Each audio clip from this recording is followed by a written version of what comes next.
Have you ever learned something that made you change the way you thought or acted?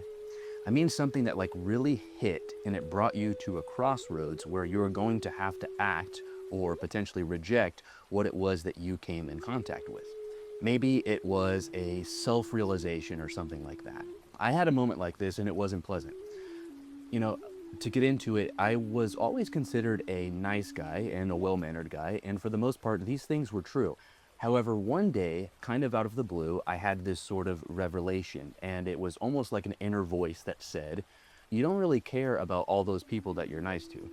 You just want to be liked because you're insecure, and the more people that say you're a nice guy make you feel more validated.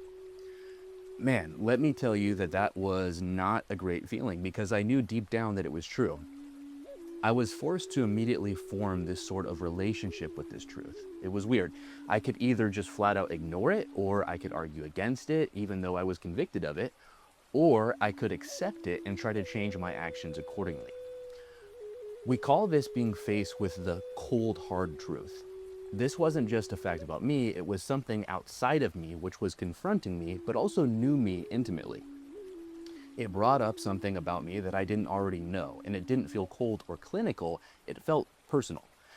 Like something was perceiving me at the level of my essence of who I was and what I truly was going to be, not just about a little behavior that I had. It was like I was being measured against something deeper than my own perception of myself. This experience got me thinking. If truth was just a cold, detached list of facts, why did it feel so personal in this case? Why did it feel like something was not just being revealed, but spoken to me?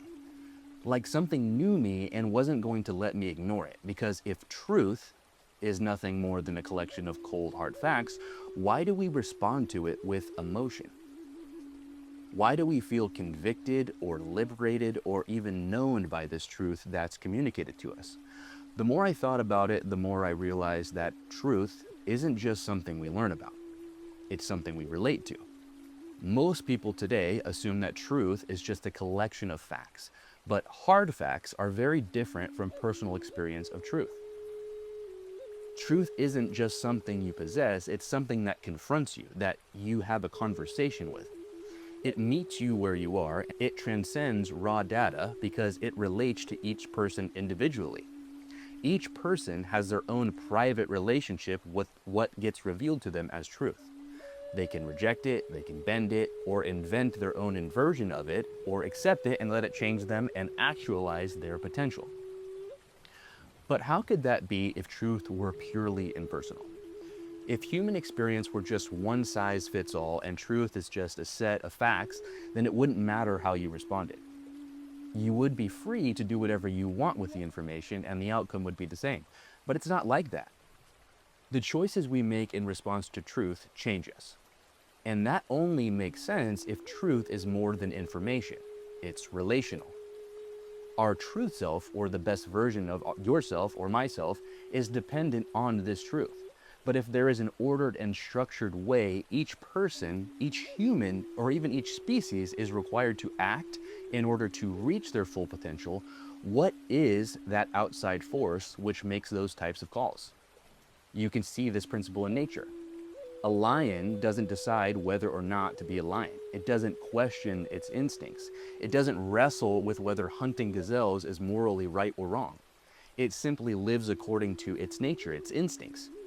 And in doing so, it fulfills the telos of being a lion. But a human isn't like that. We have the capacity to choose how we relate to the truth of our nature. We can act according to it or against it. We can strive toward virtue or spiral into vice. We can aim for love, justice, beauty, or we can reject those things entirely. That freedom means our flourishing isn't an automatic thing. It isn't a given. It requires alignment. It requires communion with the truth of who we are and who we were made to become. To know what would make us most happy, not just in general sense, but according to human nature, on a deeply personal level, it would have to know us intimately, better than we know ourselves even. It would have to know not only what we are, but who we could become, our strengths, our weaknesses, our hidden potentials. And here's the strange part. If those things are real, If our individual telos, our personal fullness, is true, then that truth which communicates it to us would already contain us within itself, all knowledge of what we are and what we could be, because that truth would be part of the objective truth of reality. It would know us not just from the outside, but as a part of itself. What could be more personal and relational than that? But that leads to another question. Why is this truth knowable at all? Why isn't just a floating abstract details detached and inaccessible to the human mind? Why is it expressed in nature, in conscience, even in narrative stories and beauty? Because brute facts and abstract concepts can't act. They can't speak, move, or love. They can't call you to anything. But truth is different. Somehow it does, which means it's not just real, it's expressed. It's incarnational. So now we're faced with a metaphysical riddle. We live in an intelligible universe, full of meaning, structure, and order, but didn't have to be expressed. It didn't have to reveal itself to us. So why is it that way? Something that doesn't have to be expressed won't express itself unless something chooses to express it.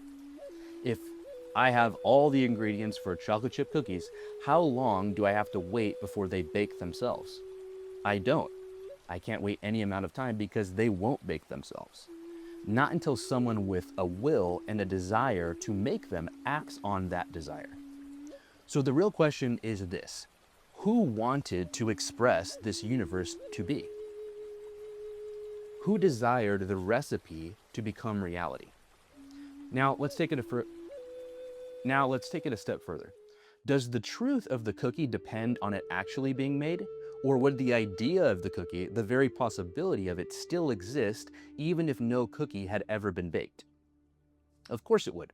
The concept of a cookie, its form, its logic, its recipe, would still be real and possible even if it were never expressed. Which means the truth of cookiness doesn't rely on being physically manifested. It exists independently. It's real because it's experienced. In the same way, truth doesn't need to be expressed in order to exist.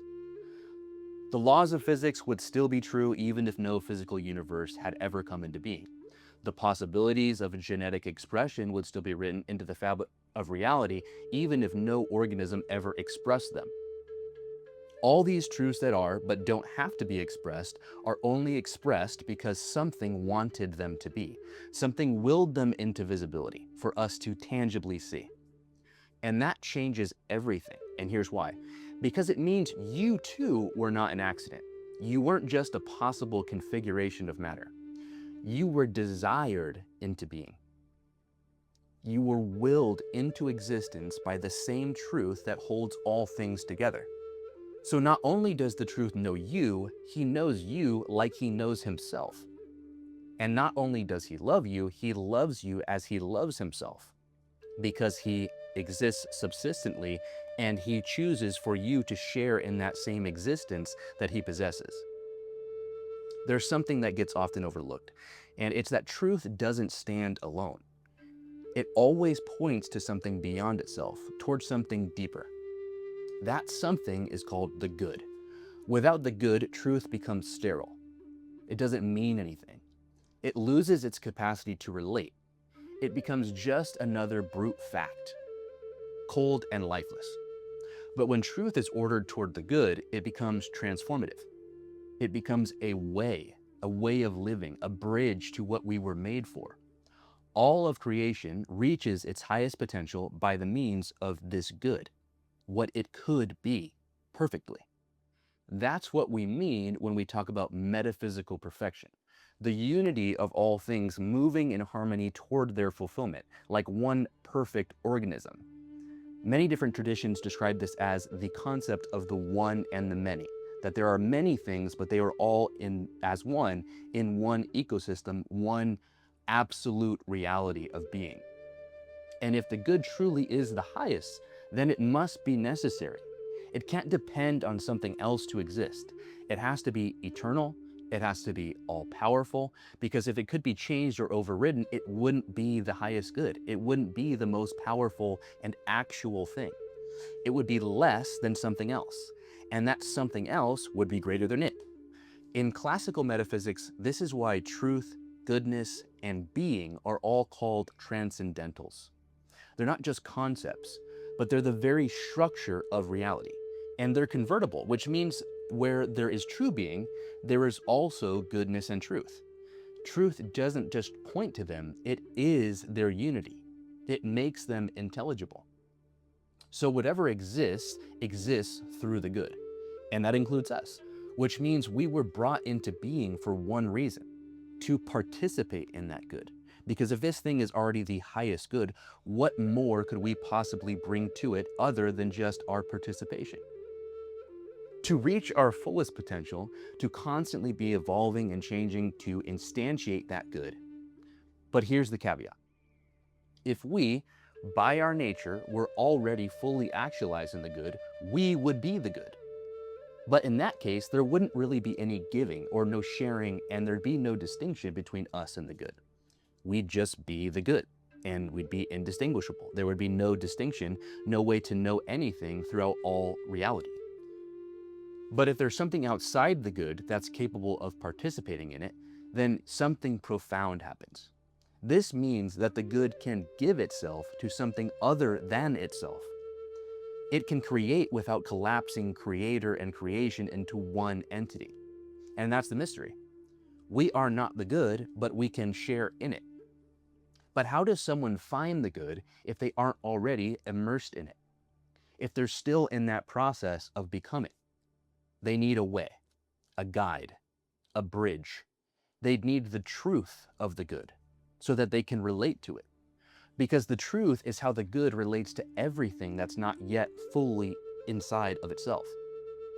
It's the extension of the good outwardly, the relational thread between potential and fulfillment. It's the way, the truth, and the life. And since the good is the foundational self-existent reality, the uncaused cause, so to speak, then everything that does exist must do so on one basis. It can participate in the good. And the only way it can participate is through truth. Truth is the bridge. It's the ebb and flow of goodness into being. It's not a sterile structure or a detached system. It's a dynamic, living connection. Because at its core, truth doesn't just inform. It invites. It doesn't just organize, it transforms. It exists to know and be known relationally, not mechanically. Because to know the truth is not to stand apart from it, but to be drawn into its very being. This is why we can say that we are confronted by the truth, because it gives us a course of action that we must respond to. And if truth and goodness are not just concepts, but the foundation of existence itself, then we are not just learning about reality. We are entering into communion with the source of reality. Yet there's only one prophet, one teacher, who doesn't just speak the truth, but claims to be the truth. This is what is meant by John 1:4. In him was life, and this life was the light of men. Christ is the mental and spiritual way to the Father, the source of all good. Christ doesn't just merely point to the way, he is the way, the truth, and the life. And the reason truth can bridge us to good is because it contains the good within itself. It isn't just the path to the good, it is the good. Truth is divine because it proceeds from the one who is divinely self-existent as the foundation of all reality. As the scripture says, he is the radiance of the glory of God and the exact imprint of his nature. The truth of the good and the way to the good are both good and both true, obviously. They are one and the same and inseparable from one another. One could say they are consubstantial. They are the same thing. He is the image of the invisible God, Paul says in Colossians. And in him, all the fullness of the deity dwells bodily. He isn't just the messenger. He is the message, the eternal Word made flesh, The wisdom of God in whom all things are hidden, all the treasures of wisdom and knowledge. He is the power of God and the wisdom of God. Truth and goodness are not separate realities. They are united in him, consubstantially with the Father, the source of all good. Truth is the intelligible form of the good, the shape by which the good is revealed and shared to us and all other things within creation.